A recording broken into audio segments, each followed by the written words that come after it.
we did not know each other until a few months ago.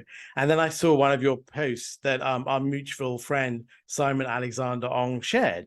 And I think it just shows that people are much closer to one than you think. Yeah, I think we live in a really interesting time actually in 2022. And you have to remember, I mean, I probably, maybe I don't look old enough, I don't know, but I've been running businesses for 20 plus years now, whether it be as a side hustle, involved in other people's businesses or my own.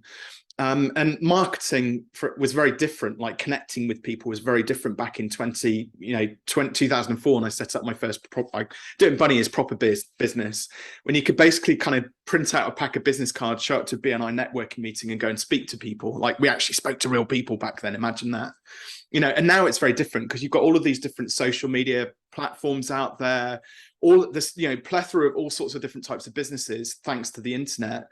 But also what it's created, and probably the pandemic has added to this, a very disparate set of people as well. We're all working from home.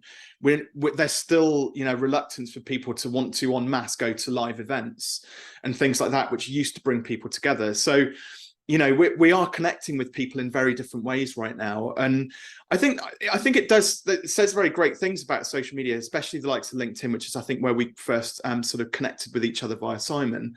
But we live in a world nowadays where most business owners are marketing through things like LinkedIn, and we have this very yucky experience where they send us a direct message and want to sell us something. My belief is that it's social media, the key word there being social. Like if you're using it the right way, which is around creating meaningful connections where you either want to add value, have a meaningful, powerful conversation with somebody. If you want to genuinely deep down help advance the other person that you're reaching out to and connecting with, exactly like, your first thing was you reached out to me and invited me onto the podcast, which is an absolute pleasure, but it's a great opportunity for us to kind of now start to build trust, have a conversation, see where it goes. I think too many people are trying to almost speed up the process of connecting with people and trying to sell.